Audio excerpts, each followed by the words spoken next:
But how can reproduction of your race occur? I asked.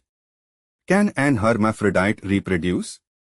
Of course we can, exactly as you do on Earth, the only difference being that we genuinely control the births, but that is another story.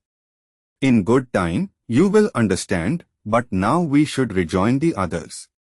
We returned to the control post, and I found myself looking at these astronauts with new eyes. Looking at the chin of one, I found it to be more masculine than it had seemed earlier. Another's nose was decidedly masculine, and the hairstyles of some were now manlier. It occurred to me that we really do see people as we think they are and not as they are.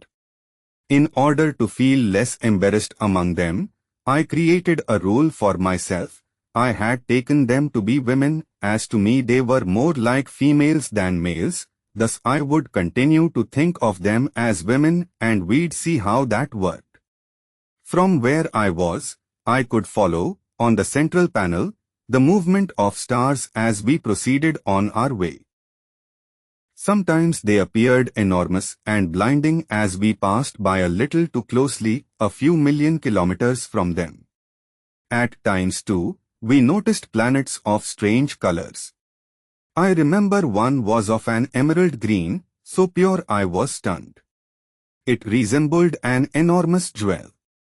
Thiaoouba approached, and I took advantage of the opportunity to ask her about a band of light that had appeared at the base of the screen.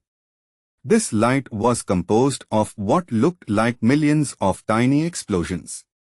These are caused by our antimatter guns, as you would call them on Earth, and are, in fact, explosions.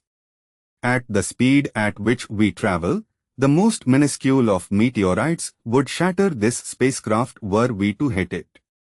So, we make use of specific rooms to store certain forms of dust under enormous pressure, and this is fed into our antimatter guns. Our vessel could be considered to be a cosmotron, firing streams of accelerated particles that disintegrate the most microscopic of errant bodies in space, for great distances ahead and to the sides of our spacecraft. This is what allows us to attain speeds that we can.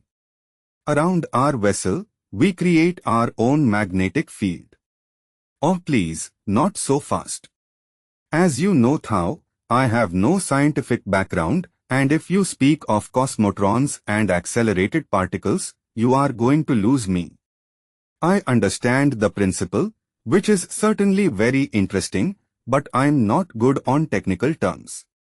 Can you tell me instead why the planets on the screen are colored the way they are? Sometimes because of their atmospheres, and sometimes because of the gases which surround them. Do you see a multicolored point with a tail at the right of the screen? The thing was approaching at high speed.